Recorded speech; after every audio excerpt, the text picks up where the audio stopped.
어머니가 사라졌습니다.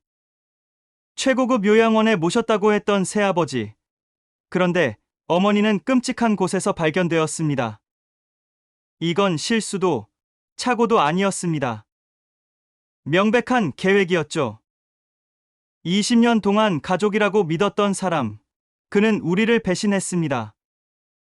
그리고 제 아내는 이미 알고 있었습니다. 어떻게 이런 일이 벌어진 걸까요? 그 시작은 아주 오래전으로 거슬러 올라갑니다. 안녕하세요. 저는 40대 초반의 남성입니다. 저는 제 이야기를 공유할까 망설였습니다. 하지만 이 모든 일을 겪고 나니 꼭 누군가에게 이 이야기를 들려드려야겠다는 생각이 들었습니다. 어린 시절 저는 부족할 것 없는 환경에서 자랐습니다. 저희 집은 남들이 부러워할 만큼 경제적으로 여유로웠고, 저는 외아들로 태어나 부모님의 사랑을 받으며 자랐습니다. 하지만 남들과 조금 다른 점이 있었습니다. 저희 집의 가장은 아버지가 아닌 어머니였습니다. 어머니는 유능한 사업가로 한 기업을 직접 키워낸 능력 있는 분이셨습니다. 반면 아버지는 여러 번 사업을 시도했지만 실패를 거듭하셨고 결국 전업주부가 되셨습니다. 집안일을 도맡아 하며 어머니를 내조하셨죠. 자연스럽게 저는 아버지와 함께하는 시간이 많았습니다. 아버지는 온화하고 다정하셨지만 어머니에게는 늘 한 걸음 물러나 계셨습니다. 저는 그런 아버지를 보면서 어머니의 기대에 부응하는 아이가 되고 싶었습니다. 어머니는 강하고 카리스마 있는 분이셨지만 동시에 기대에 미치지 못하면 실망을 감추지 않으셨습니다. 승우가, 넌 좀 더 적극적이어야 해. 자신감을 가져야지. 어머니는 종종 그렇게 말씀하셨습니다. 하지만 저는 원래부터 소극적이고 내성적인 성향이 강했습니다. 공부도 그저 중간 정도였고 리더십이 뛰어난 친구들처럼 반장을 해보겠다는 생각도 하지 못했습니다. 어머니는 그런 저를 바꾸고 싶어 하셨습니다. 운동을 잘해야 친구들에게 인기가 많을 거라며 축구 교실에도 보내주셨고, 남 앞에서 말하는 연습을 해야 한다며 학원도 다니게 하셨습니다. 하지만 저는 그 모든 게 부담스러웠습니다. 엄마, 저는 그냥 조용히 있는 게 좋아요. 그러면 어머니는 답답한 표정을 지으셨습니다. 그때부터였을까요? 저는 점점 스스로를 부족한 사람이라고 생각하기 시작했습니다. 어머니의 기대에 미치지 못하는 아들이라는 생각이 저를 늘 짓눌렀습니다. 그렇게 학창 시절을 보냈고 저는 중위권 대학에 진학했습니다. 어머니가 원하는 명문대에는 가지 못했죠. 대학 입학 후 예상치 못한 일이 벌어졌습니다. 아버지가 갑자기 돌아가신 것입니다. 아버지는 평소 지병이 없으셨지만 갑작스러운 심근경색으로 세상을 떠나셨습니다. 어머니도 저도 전혀 준비가 되어 있지 않았습니다. 특히 저에게는 너무나도 큰 충격이었습니다. 아버지가 떠난 후 집안 분위기는 많이 달라졌습니다. 어머니는 더욱 일에 몰두하셨고 저는 대학 생활을 하며 적응해 나갔습니다. 그리고 저는 입대를 했습니다. 그런데 군대에 있는 동안 어머니에게 큰 변화가 생겼습니다. 어머니에게 새로운 남자가 생긴 것입니다. 저녁 후 집에 돌아왔을 때 어머니는 조심스럽게 말씀하셨습니다. 승우가, 엄마가 다시 결혼을 하려고 한다. 어머니의 재혼 상대는 다름 아닌 어머니 회사의 임원이었습니다. 어머니보다 10살 연하의 남성이었죠. 저도 몇 번 본 적이 있었던 분이라 낯설지는 않았습니다. 처음엔 어색했지만 저는 어머니가 행복하시길 바랐습니다. 그래서 크게 반대하지 않았습니다. 어머니의 선택을 존중하고 싶었거든요. 그렇게 어머니는 재혼을 하셨고 저는 군대에서 제대한 후 복학했습니다.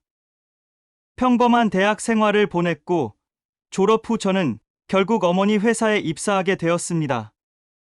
하지만 제 입지는 그리 순탄하지 않았습니다. 어머니가 운영하는 회사라고 해서 제가 특별한 대우를 받은 건 아니었습니다. 오히려 어머니는 저를 더 엄격하게 대하셨습니다. 넌 사장의 아들이 아니야. 회사에서 실력으로 인정받아야 해. 하지만 저는 회사에서도 두각을 나타내지 못했습니다. 아무리 노력해도 남들보다 뛰어나지는 않았습니다. 결국 어머니는 저를 가장 엄격한 팀장 밑으로 보냈습니다. 그 사람이 바로 제 아내가 된 유 팀장이었습니다. 유 팀장은 입사 초기부터 엄청난 성과를 내며 초고속 승진을 한 인물이었습니다. 부하 직원들에게 엄격하기로 유명했고 회사 내에서 가장 무서운 팀장이기도 했습니다. 처음에는 많이 힘들었습니다. 유 팀장은 작은 실수도 용납하지 않았고 저는 여러 차례 실수를 하며 공개적으로 호된 질책을 받았습니다. 그렇게 몇 달이 지나고 저는 유 팀장과 단둘이 면담을 하게 되었습니다. 당연히 또 혼이 날 거라 생각했죠. 그런데 그녀는 뜻밖의 말을 했습니다. 황 대리, 나는 당신이 생각보다 가능성이 있는 사람이라고 봐요. 그 말을 듣는 순간 저는 큰 충격을 받았습니다. 누군가가 제 가능성을 믿어준다는 느낌이 처음이었거든요. 그 순간부터 저는 더 열심히 하겠다고 다짐했습니다. 그리고 그 감정은 점점 커졌습니다. 처음엔 존경하는 상사였던 그녀가 어느새 제 마음속에서 특별한 사람으로 자리 잡았습니다. 그렇게 저는 유 팀장에게 고백을 했고 그녀는 처음엔 어이없다는 반응이었지만 결국 저희는 연애를 시작하게 되었습니다.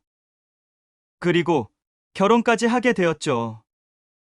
저는 행복했습니다. 능력 있고 멋진 아내와 가정을 이루었고 아들과 딸을 낳아 평범하지만 따뜻한 가정을 꾸렸습니다. 하지만 그때는 몰랐습니다. 저희 가족에게 엄청난 위기가 찾아올 거라는 사실을요. 저희 가족에게 갑작스러운 위기가 찾아온 것은 어머니께서 건강이 악화되면서부터였습니다. 어머니는 원래도 강한 분이셨지만 언젠가부터 기력이 떨어지시는 듯 보였습니다. 처음에는 단순한 피로라고 생각했습니다. 하지만 점점 더 어머니의 건강이 안 좋아지는 것이 느껴졌습니다. 엄마, 요즘 너무 피곤해 보이세요. 병원이라도 한번 가보시는 게 어떨까요? 제가 조심스럽게 권했지만 어머니는 손을 내저으며 말씀하셨습니다. 괜찮아. 그냥 요즘 일이 많아서 좀 피곤할 뿐이야. 하지만 저는 그 말이 이상하게 느껴졌습니다. 아무리 바빠도 한 번도 몸이 피곤하다고 약한 모습을 보이신 적 없는 분이었기 때문입니다. 아내 역시 어머니의 건강을 걱정하고 있었습니다. 어머님, 예전 같지 않아요. 한번 건강검진을 받아보시는 게 좋을 것 같아요. 하지만 어머니는 끝까지 괜찮다며 병원에 가는 걸 미루셨습니다. 그러던 어느 날 어머니께서 회의 중 갑자기 의식을 잃고 쓰러지셨습니다. 회사 임원들이 급히 어머니를 병원으로 모셨고 저는 다급한 마음으로 병원으로 달려갔습니다. 그렇게 정밀 검사가 진행되었고 결과를 기다리는 시간은 지옥 같았습니다.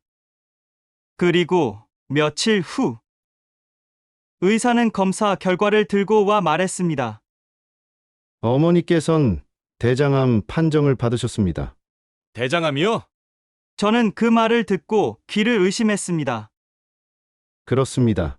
다행히 아직 초기지만 치료를 시작하지 않으면 위험할 수도 있습니다. 의사의 말에 저는 머리가 멍해졌습니다. 어머니처럼 강한 사람이, 어머니처럼 누구보다 건강했던 분이 암이라니. 곁에서 듣고 있던 아내도 손을 꼭 쥐며 말을 잇지 못했습니다. 치료를 하면 완치될 수 있는 건가요? 제가 겨우 입을 열었습니다. 초기라면 치료 가능성이 높습니다. 하지만 환자분께서 너무 오랫동안 무리하셨습니다. 체력이 많이 떨어져 있어요. 그러면 어떻게 해야 하나요? 당장은 수술보다 항암 치료를 병행하며 환자분의 몸 상태를 먼저 회복시키는 것이 최우선입니다. 어머니께서는 처음에는 병원 치료를 받는 것조차 거부하셨습니다. 나는 회사도 돌봐야 하고 여기서 이러고 있을 시간이 없어. 하지만 저는 강하게 말씀드렸습니다. 엄마, 회사보다 중요한 건 엄마 건강이에요. 지금 치료받지 않으면 정말 위험할 수 있다고요. 아내 역시 어머니를 설득했습니다. 어머님, 저희가 회사는 알아서 할 테니까 이제는 몸부터 챙기셔야 해요. 그러던 중 새아버지가 조심스럽게 말을 꺼냈습니다. 당신도 알겠지만 회사 일이 워낙 많으니 여기 병원에서 장기간 치료를 받는 것도 쉽지는 않아. 차라리 요양원에서 지내면서 치료를 받는 건 어때? 새아버지의 제안에 저와 아내는 한동안 말이 없었습니다. 요양원이요? 그래. 서울에서 너무 떨어진 곳은 아니고 최고급 시설을 갖춘 곳이라 치료 환경도 좋을 거야. 어머니께서도 고민하시더니 조용히 말씀하셨습니다. 그게 좋을 수도 있겠네. 결국 가족들은 어머니께서 치료를 잘 받을 수 있도록 요양원으로 모시는 것에 동의했습니다. 새아버지가 직접 알아본 요양원은 서울 근교에 위치한 고급 요양시설이었습니다. 저희는 함께 어머니를 모시고 요양원으로 향했습니다. 어머니께서는 처음에는 걱정하는 눈빛을 보이셨지만 요양원 시설을 둘러보시고는 조금 안심하신 듯했습니다. 여기 공기가 참 좋네. 네. 어머니, 편하게 지내시면 돼요. 아내도 곁에서 따뜻한 미소를 지으며 어머니의 손을 잡아드렸습니다. 자주 찾아뵐게요. 치료 잘 받으시고 얼른 건강 회복하세요. 그렇게 어머니는 요양원에서 치료를 받으며 휴식을 취하시게 되었습니다. 저희 가족은 비록 걱정이 되기는 했지만 어머니께서 좋은 환경에서 지내신다는 것에 조금이나마 위안을 삼았습니다. 어머니께서는 요양원에서 생활하시면서 차츰 안정을 되찾고 계셨습니다. 몸은 많이 쇠약해지셨지만 치료와 휴식을 병행하며 차분하게 지내시는 듯했습니다. 저는 매주 시간을 내어 어머니를 찾아뵈었고 그럴 때마다 어머니께서는 미소를 지으며 저를 반겨주셨습니다. 그런데 어느 순간부터 이상한 점들이 하나둘 생기기 시작했습니다. 처음에는 어머니께 연락이 잘 닿지 않는 것이 이상했습니다. 요양원에서는 치료 일정 때문에 휴대폰 사용이 어렵다고 했고 새아버지께서도 어머니께서 피곤해하셔서 직접 전화를 받기 어려우니 잠시 기다려 보자고 하셨습니다. 저는 그 말을 그대로 믿었습니다. 하지만 시간이 지나도 상황은 달라지지 않았습니다. 전화를 걸면 간병인이 대신 받았고 어머니의 목소리는 들을 수 없었습니다. 방문을 하려고 하면 새아버지께서는 이렇게 말씀하셨습니다. 요즘 건강이 좋지 않으시니 면회는 조금 미루는 것이 좋겠다. 처음에는 그러려니 했지만 계속해서 방문이 제한되니 점점 불안한 마음이 들기 시작했습니다. 그러던 어느 날 출장을 다녀온 후 오랜만에 요양원을 찾았을 때였습니다. 어머니를 뵈러 왔습니다. 그러자 요양원 직원이 의아한 표정으로 저를 바라보며 뜻밖의 말을 했습니다. 어머님께서는 이미 퇴원하셨는데요? 그 순간 머릿속이 새하얘졌습니다. 네? 퇴원이요? 네, 보호자분께서 직접 퇴원 서류에 서명하셨습니다. 보호자라면 누가요? 직원은 기록을 확인한 뒤 조심스럽게 대답했습니다. 남편분께서 직접 서명하셨습니다. 순간 심장이 덜컥 내려앉았습니다. 새아버지께서 어머니를 퇴원시키셨다니 전혀 예상하지 못한 일이었습니다. 저는 곧바로 새아버지께 전화를 걸었습니다. 그의 목소리는 평소와 다름없었습니다. 어머니가 요양원을 나가셨다고 들었습니다. 대체 무슨 일인가요? 아, 내가 알았구나. 걱정할까봐 말 안 했는데. 내 어머니가 요양원보다는 집에서 쉬고 싶다고 하셔서 모셔왔다. 새아버지의 태연한 목소리에 순간적으로 혼란스러웠습니다. 어머니께서는 분명 치료를 위해 요양원이 필요하다고 하셨는데 갑자기 마음이 바뀌신 걸까? 어머니께서 직접 그러셨나요? 그럼 요양원보다는 집에서 편히 쉬는 게 낫겠다고 하더라. 지금 어머니께서 계신 곳이 어디죠? 지금은 피곤해서 자고 있다. 너무 걱정하지 말고 나중에 방문해. 그 말을 듣는 순간 뭔가 이상하다는 느낌이 확 들었습니다.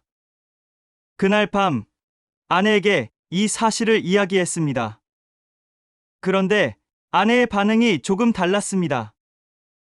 마치 이미 알고 있었던 것처럼 침착했습니다. 당신, 혹시 어머니께서 퇴원하셨다는 걸 사전에 들은 적 있어? 아내는 잠시 고민하더니 조심스럽게 대답했습니다. 아니, 전혀 몰랐어. 근데 새아버님께서 최근 회사를 장악하려는 움직임이 심상치 않아. 그리고 어머님이 사라지셨다는 것, 이게 단순한 우연일까? 아내의 말에 등골이 서늘해졌습니다. 며칠 전 회사의 한 선배가 했던 말이 떠올랐습니다. 너 회사 돌아가는 상황 좀 신경 쓰는 게 좋을 거야. 새아버지가 내 자리를 위협하고 있다는 소문이 있어. 그때는 농담처럼 흘려들었지만 어머니의 갑작스러운 퇴원과 이 일이 맞물리자 소름이 돋았습니다. 그리고 곧 믿을 수 없는 사실을 알게 되었습니다. 다음 날 새아버지가 말한 주소로 찾아갔습니다. 어머니께서 계신다고 한 장소는 서울 외곽의 한적한 곳이었습니다. 그런데 막상 도착해보니 그곳은 텅 빈 건물이었습니다. 내부를 살펴보려 했지만 문은 굳게 잠겨 있었고 인기척조차 없었습니다. 도대체 어머니는 어디에 계신 걸까? 다급한 마음에 다시 새아버지께 전화를 걸었지만 이번에는 받지 않으셨습니다. 그제야 모든 것이 이상하다는 것을 확신할 수 있었습니다. 그날 밤 아내가 다급한 목소리로 전화를 걸어왔습니다. 당신, 지금 당장 나와. 어머니가 계신 곳을 찾았어. 그 순간 머릿속이 새하얘졌습니다. 아내의 전화를 받고 급히 집을 나섰습니다. 어머니가 계신 곳을 찾았다니 어떻게 알게 된 거야? 차를 몰며 다급히 물었습니다. 아내는 짧게 한숨을 내쉬더니 조심스럽게 입을 열었습니다. 지난번부터 당신 새아버지를 의심하고 있었어. 회사 내부에서도 움직임이 심상치 않았거든. 그래서 몰래 추적을 했어. 당신이 출장 간 사이 새아버지의 운전기사가 움직이는 걸 봤어. 그런데 수상한 곳을 여러 번 오가더라고. 아내는 핸드폰을 열어 지도 하나를 보여주었습니다. 여기가 그 운전기사가 가장 자주 갔던 곳이야. 서울 외곽에 있는 개인 요양시설인데 정식 등록도 안 된 곳이야. 그제야 모든 퍼즐이 맞춰졌습니다. 어머니는 요양원을 나온 것이 아니라 감금된 것이었습니다. 차는 빠르게 목적지를 향해 달렸습니다. 도착한 곳은 한적한 산속이었습니다. 낡은 철문이 덩그러니 서 있었고 안쪽은 낮은 건물 몇 채가 보였습니다. 설마 여기에 어머니가 계신다고? 밖에서 봤을 때는 평범한 시골 요양원 같았습니다. 하지만 가까이 가보니 분위기가 심상치 않았습니다. 입구부터 CCTV가 곳곳에 설치되어 있었고 직원들은 우리를 보고 경계하는 눈빛을 보냈습니다. 아내가 먼저 다가가 말을 걸었습니다. 어머니를 뵈러 왔어요. 안에 계신 걸로 알고 있는데요. 직원은 당황한 듯 말했습니다. 여긴 방문 면회가 어렵습니다. 보호자 허락 없이는. 보호자라면 새아버지를 말씀하시는 건가요? 제 목소리가 점점 격앙되었습니다. 그건 모르겠고요. 원칙상 보호자의 동의 없이는. 그때 요양원의 한쪽에서 비명을 지르는 소리가 들렸습니다. 이거나 놔두라고! 어머니의 목소리였습니다.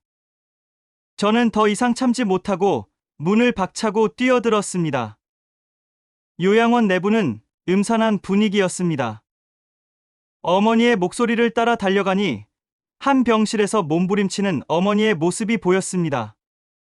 어머니, 어머니는 저를 보자마자 눈물을 흘리며 소리쳤습니다. 승우가 하지만 어머니 옆에는 2명의 남자가 있었습니다. 뭐야, 누구야? 뭔데 여길 함부로 들어와? 그들은 요양원 직원이 아니었습니다. 한눈에 봐도 어머니를 강제로 붙잡고 있던 사람들이었습니다. 저는 주먹을 꽉 쥐었습니다. 당장 어머니한테서 손 떼! 그들은 저를 밀치며 비웃었습니다. 보호자 동의 없이 환자를 데려갈 수 없어. 너희가 오히려 불법이야. 그때 아내가 단호한 목소리로 말했습니다. 이곳은 정식 의료시설이 아닙니다. 불법 감금으로 신고하면 어떻게 될까요? 그러자 남자들은 순간적으로 동요했습니다. 당장 경찰을 부를 겁니다. 선택하세요. 지금 어머니를 보내주던가 아니면 경찰과 직접 얘기하시던가요. 제가 핸드폰을 꺼내 112를 누르는 걸 보자 그들은 결국 욕설을 내뱉으며 손을 뗐습니다. 어머니는 눈물을 흘리며 제 손을 잡으셨습니다. 승우가 드디어 왔구나. 어머니, 이제 안전해요. 가요. 집으로. 어머니를 부축해 요양원을 빠져나왔습니다. 하지만 이 싸움이 끝난 것이 아니라는 걸 저는 알고 있었습니다. 어머니를 구해 요양원을 빠져나온 뒤에도 제 마음은 전혀 편해지지 않았습니다. 새아버지가 어머니를 이곳에 보낸 이유가 무엇인지, 그리고 그의 최종 목표가 무엇인지 아직 완전히 밝혀지지 않았기 때문입니다.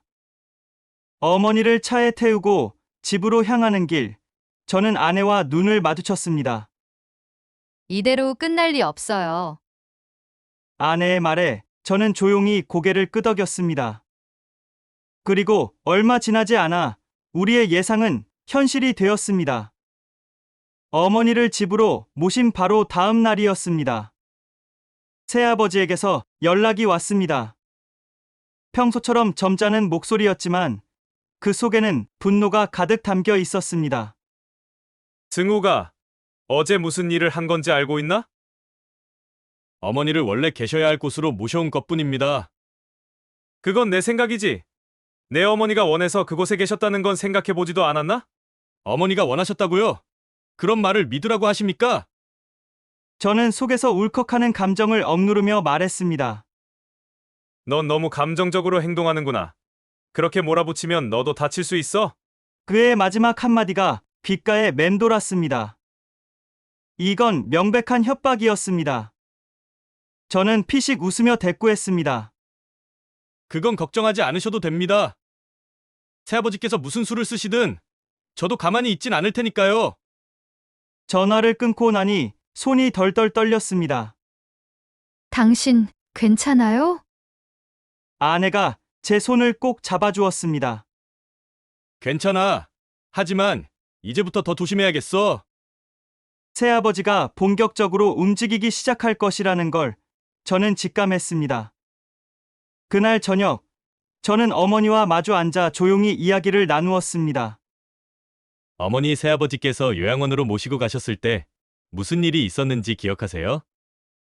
어머니는 차 한 모금을 마신 뒤 조심스럽게 입을 열었습니다. 처음엔 좋은 곳인 줄 알았어. 남편이 편히 쉴 수 있는 곳이라며 데려갔으니까. 그런데요? 어느 순간부터 기억이 또렷하지가 않구나. 어머니는 이마를 짚으며 고개를 저었습니다.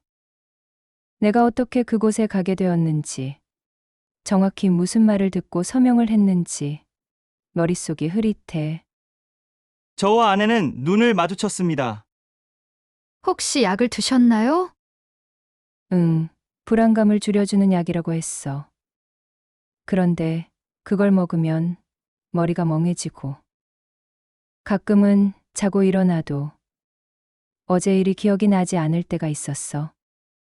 이 말이 무엇을 의미하는지 저는 알 수 있었습니다. 새아버지는 어머니께 일부러 정신을 흐리게 하는 약을 먹였던 것입니다. 어머니, 혹시 서명하신 서류가 기억나세요? 잘 모르겠어. 몇 번인가 사인을 했던 것 같긴 한데. 저는 깊은 한숨을 내쉬었습니다. 새아버지는 분명 어머니가 판단력이 흐려진 틈을 타 중요한 서류들을 건드렸을 겁니다. 그렇다면 지금 어머니 명의의 재산이나 회사 관련 서류들이 어떻게 변경되었을지 확인해야 했습니다. 아내는 회사의 재정 상황과 계약서, 변경 사항을 확인하기 위해 따로 움직였습니다. 그녀는 몇 시간 후 굳은 표정으로 저를 찾아왔습니다. 여보, 예상했던 것보다 상황이 더 심각해. 무슨 일이야? 아내는 노트북 화면을 제게 보여주었습니다. 이건 회사 내부 계약 문서인데 최근 한 달 사이에 어머니가 사인한 것으로 보이는 문서들이야. 저는 숨을 삼키며 문서를 훑어보았습니다. 어머니가 새아버지에게 경영권 일부를 위임하는 서류, 자산 일부를 새아버지 앞으로 명예 변경하는 서류, 그리고 심지어 어머니의 회사 지분 일부를 매각하는 서류까지 있었습니다. 이게 말이 돼? 어머니는 분명 판단력이 흐려진 상태였습니다. 그런데 이런 중요한 서류들을 하나둘 사인하게 만들었다니. 어머니께서 정상적인 상태에서 서명하지 않았다는 걸 입증할 수 있다면 법적으로 취소시킬 수 있어. 그렇다면 증거가 필요하겠네. 아내는 이미 준비를 마친 듯 고개를 끄덕였습니다.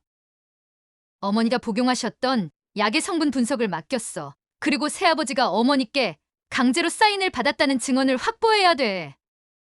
저는 숨을 깊이 들이마셨습니다. 이 싸움, 이제부터가 진짜 시작이었습니다. 다음 날, 저는 새아버지를 직접 찾아갔습니다. 그는 예상이라도 했다는 듯 사무실 의자에 앉아 여유롭게 웃고 있었습니다. 승우가 무슨 일로 왔니? 이제 그만하시죠. 어머니의 판단력이 흐려진 걸 이용해 서류를 조작한 거 다 알고 있습니다. 새아버지는 피식 웃었습니다. 서류 조작이라니? 내 어머니가 직접 서명한 거야. 내가 시킨 것도 아니고. 정말 그렇게 생각하세요? 어머니가 정상적인 상태에서 서명했다고요? 그걸 내가 어떻게 증명할 건데? 저는 서류 뭉치를 탁 내려놓았습니다. 어머니가 복용하셨던 약의 성분 분석 결과입니다. 이 약은 판단력을 흐리게 하고 기억력을 저하시킬 수 있습니다. 그제야 새아버지는 표정을 굳히며 몸을 앞으로 숙였습니다. 그래서 내가 원하는 게 뭔데? 간단합니다. 어머니 명의로 변경된 모든 서류를 원상 복구하세요. 그리고 회사에서 손 떼세요. 새아버지는 한숨을 내쉬며 고개를 저었습니다. 이제 와서 그걸 원상복구하라고? 그게 그렇게 쉬운 일인 줄 아니? 그럼 경찰을 부를까요? 저는 휴대폰을 꺼내 보이며 미소를 지었습니다. 당신이 선택하세요. 새아버지는 한참 저를 노려보더니 천천히 몸을 뒤로 기대며 비웃었습니다. 넌 아직도 순진하구나. 이 싸움, 이제부터가 진짜 시작이야. 그렇게 저는 그와의 전쟁을 선포했습니다. 새아버지와의 대화 이후 저는 긴장을 늦출 수 없었습니다. 그는 결코 순순히 물러날 사람이 아니었습니다. 그날 밤, 아내와 함께 어머니를 모시고 저녁 식사를 하던 중 예상했던 일이 벌어졌습니다. 초인종이 울렸습니다. 문을 열어보니 정장을 차려입은 낯선 남성 2명이 서 있었습니다. 땡땡 법무법인의 변호사입니다. 이 문서를 전달하러 왔습니다. 그들이 건넨 것은 고소장이었습니다. 강요 및 협박에 의한 재산 탈취, 가정 내 불법 감금 및 폭력. 고소인은 새아버지였습니다. 순간 눈앞이 캄캄해졌습니다. 아내가 황급히 서류를 확인하더니 어이없다는 듯이 헛웃음을 터뜨렸습니다. 이건 말도 안 돼요. 우리가 불법 감금을 했다고요? 변호사는 덤덤한 표정으로 말했습니다. 세부 내용은 문서를 확인해 보시죠. 이 건으로 조만간 연락이 갈 겁니다. 좋은 저녁 보내십시오. 그렇게 변호사들은 떠났습니다. 어머니는 얼굴이 새파래지셨고 저는 두 손을 꼭 쥐었습니다. 이제는 법적으로 엮겠다는 거군. 며칠 후, 저는 경찰서에 출석해야 했습니다. 최근 모친을 강제로 요양원에서 빼돌리고 후견인과의 접촉을 강압적으로 차단하려 했다는 진정서가 접수되었습니다. 경찰은 진지한 표정으로 조사에 임했고, 저는 억울함을 호소했습니다. 저는 어머니를 구한 겁니다. 강압적으로 모셨던 건 새아버지였어요. 하지만 상대 측은 이미 준비를 마친 상태였습니다. 새아버지는 어머니가 요양원에 남길 원했었다는 허위 진술과 제가 감정적으로 행동해 어머니를 강제로 모셔갔다는 주장을 경찰에 제출한 상태였습니다. 경찰도 마냥 저를 편들어 줄 수 없는 상황이었죠. 현재로서는 양측의 주장이 엇갈리고 있습니다. 해당 건은 추가 조사가 필요합니다. 이 싸움이 이렇게까지 길어질 거라고는 생각지도 못했습니다. 그날 밤, 아내와 함께 고민에 빠져 있을 때였습니다. 갑자기 아내가 뭔가를 떠올린 듯 핸드폰을 들었습니다. 여보, 그 요양원에 있던 간병인 중에 우리 편을 들어줄 사람이 있을지도 몰라. 그게 가능할까? 새아버지가 직원들한테 돈을 주고 입막음을 시켰겠지만 모든 사람이 그를 따르는 건 아닐 거야. 아내는 바로 요양원 간병인 몇 명과 접촉을 시도했습니다. 그리고 놀라운 일이 벌어졌습니다. 한 간병인이 우리를 따로 만나고 싶다고 연락을 해온 겁니다. 그 간병인은 50대 여성으로 우리가 어머니를 찾아갔을 때 현장에 있던 분이었습니다. 그녀는 우리를 조용한 카페로 불러내더니 초조한 얼굴로 말을 꺼냈습니다. 사실 그날 저는 그분을 그냥 보내드려야 한다고 생각했어요.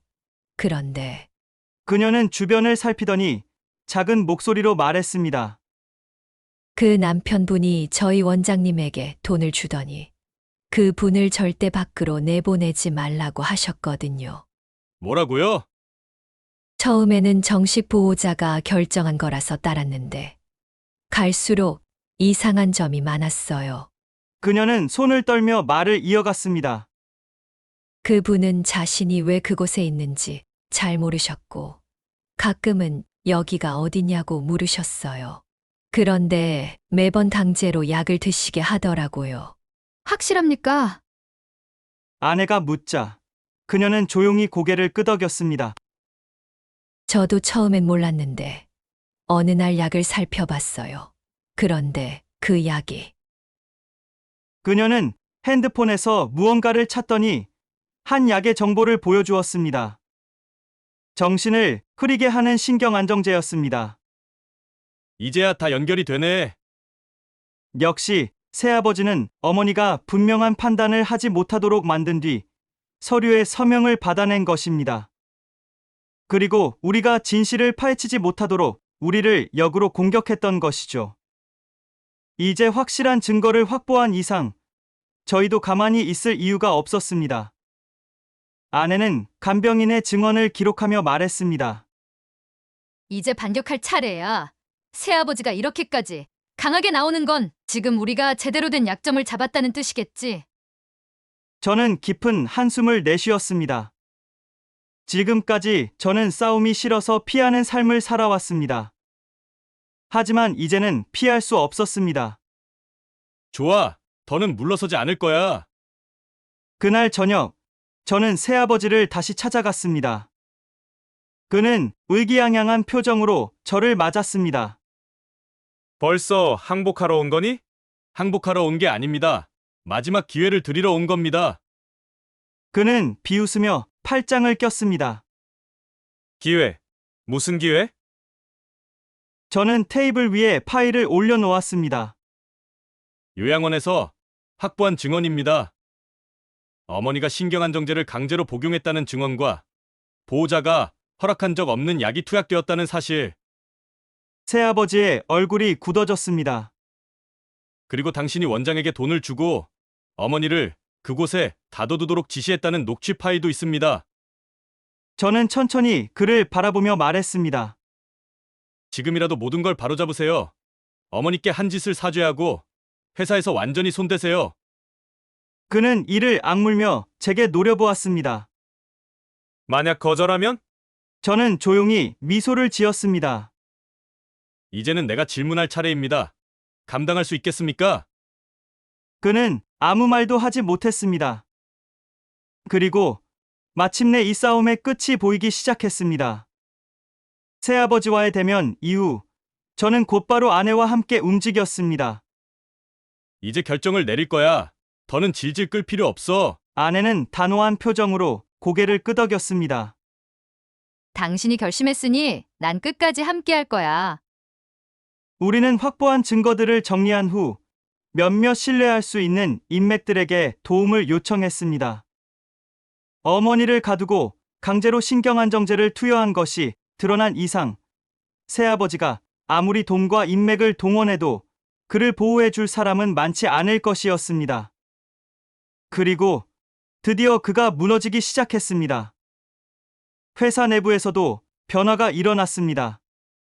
우리가 확보한 증거들이 일부 임원들에게 전해지자 분위기가 심상치 않게 돌아가기 시작했습니다.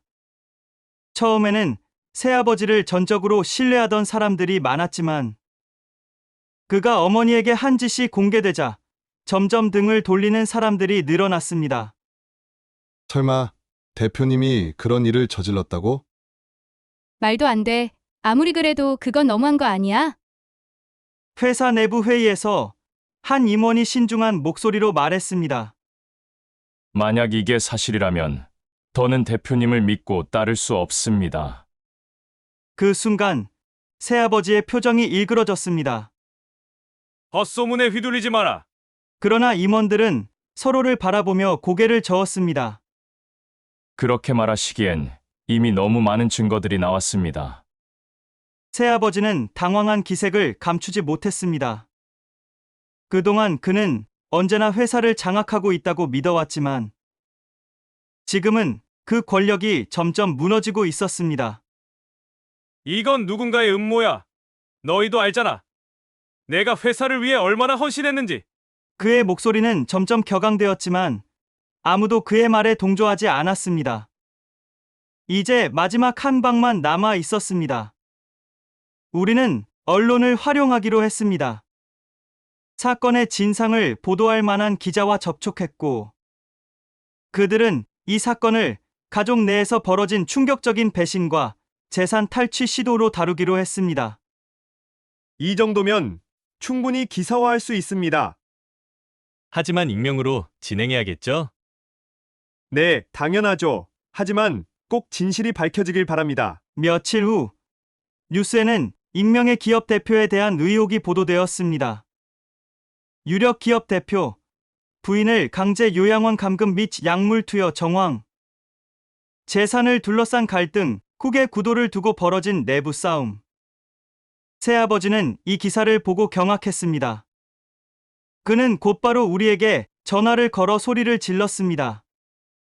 너희가 했냐? 감히 나한테 이런 짓을! 저는 차분하게 대답했습니다. 우린 진실을 알렸을 뿐입니다. 그동안 당신이 저지른 일들이 이제 세상에 드러나고 있을 뿐이죠. 너, 이건 가만두지 않을 거야. 그러나 이미 승부는 기울었습니다. 며칠 후 그는 회사에서 강제 해임되었습니다. 주요 임원들이 긴급 회의를 소집했고 그를 대표 자리에서 물러나게 하는 안건이 통과되었습니다. 이사회 결정으로 인해 대표님은 더 이상 회사 경영에 참여할 수 없습니다. 새아버지는 분노로 얼굴이 새빨개졌지만 이미 그는 고립된 상태였습니다. 내가 이 회사의 대표가 될 수 있을 거라 생각하냐? 그는 마지막까지 나를 비웃었습니다. 내가 아무리 발버둥 쳐도 결국 넌 나를 넘을 수 없어. 그러나 저는 차분하게 말했습니다. 전 대표 자리에 욕심이 없습니다. 제가 원하는 건 단 하나, 어머니를 지키는 것뿐입니다. 그의 표정이 흔들렸습니다. 당신이 그동안 우리 가족에게 했던 일들, 그 모든 죗값을 치를 시간이 됐을 뿐입니다. 그렇게 그는 완전히 무너졌습니다. 새아버지가 사라진 후 어머니는 차츰 안정을 되찾으셨습니다. 몸 상태도 점점 나아졌고, 무엇보다도 심리적인 안정을 되찾는 것이 가장 중요했습니다. 승우가 내 덕분에 다시 살 수 있을 것 같다. 어머니는 제 손을 꼭 잡고 말씀하셨습니다. 이제야 알겠어. 내가 얼마나 든든한 아들인지. 그동안 미처 표현하지 못해서 미안하구나. 저는 어머니를 바라보며 미소 지었습니다. 저야말로 어머니를 지켜드리지 못해 죄송해요. 하지만 이제부터는 절대 그런 일 없을 거예요. 아내도 곁에서 따뜻하게 미소를 지었습니다. 이제 우리 새로운 시작을 해야죠. 새아버지가 회사에서 완전히 해임된 후 그의 영향력은 급격히 줄어들었습니다. 그동안 그를 믿고 따르던 사람들도 등을 돌렸고, 새로운 대표 체제 하에서 회사는 점차 안정을 찾아갔습니다. 하지만 우리가 해결해야 할 문제는 아직 남아 있었습니다. 가장 중요한 것은 어머니의 건강과 심리적 회복이었습니다. 그동안 겪은 일들이 어머니께 남긴 상처는 생각보다 깊었습니다. 어머니는 한동안 허탈한 표정으로 시간을 보내셨습니다. 새아버지에게 배신당했다는 사실이 너무나도 충격적이셨을 겁니다. 하지만 저는 어머니의 손을 꼭 잡고 말씀드렸습니다. 어머니, 이제 다시 시작하시면 됩니다. 다시 시작?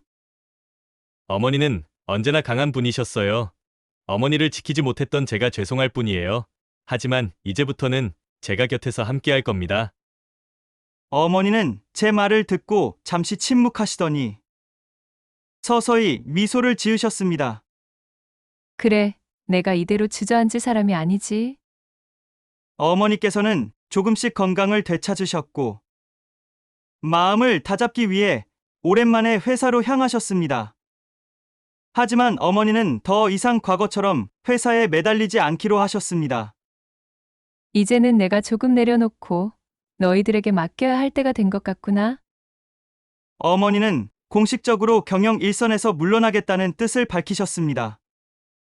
그리고 저는 큰 결정을 내렸습니다. 어머니, 저도 회사를 떠나려고 합니다. 뭐? 내가 회사를 떠난다고? 네, 이제는 제 길을 찾아가고 싶습니다. 어머니는 놀라셨지만 곧 고개를 끄덕이셨습니다.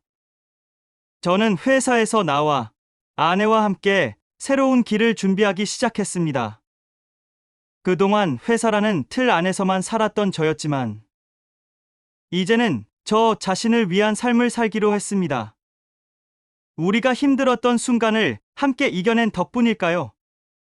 어머니와 저는 예전보다 더 가까워졌습니다. 그동안 서로에게 솔직하지 못했던 감정들을 이제는 자연스럽게 표현할 수 있게 되었습니다. 엄마, 우리 가족 여행 한번 갈까요? 우리 가족이 다 함께 시간을 보낸 게 언제였는지 기억도 안 나요? 어머니는 잠시 고민하시더니 이내 따뜻한 미소를 지으셨습니다. 그래, 좋지. 우리도 이제 좀 즐기면서 살아야지. 그렇게 해서 우리는 온 가족이 함께 오랜만에 여행을 떠났습니다. 아내도, 아이들도, 그리고 어머니까지 모두가 함께 웃으며 시간을 보내는 그 순간, 저는 다시 한번 깨달았습니다. 가장 소중한 것은 결국 가족이라는 것. 여러분은 어떻게 생각하시나요? 가족이라는 이름으로 우리가 감내해야 할 것이 얼마나 많아야 하는 걸까요? 부모와 자식 간의 관계는 때로는 가장 따뜻하지만 때로는 가장 아픈 상처를 주기도 합니다. 하지만 그럼에도 불구하고 가족이란 서로를 지켜야 하는 존재가 아닐까요? 비슷한 경험이 있으신가요? 가족과의 갈등을 겪어보신 적이 있나요? 여러분의 이야기를 댓글로 남겨주세요. 그리고 이 이야기가 공감되셨다면 좋아요와 구독 부탁드립니다. 오늘도 제 이야기를 끝까지 들어주셔서 감사합니다. 여러분의 따뜻한 의견을 기다리겠습니다.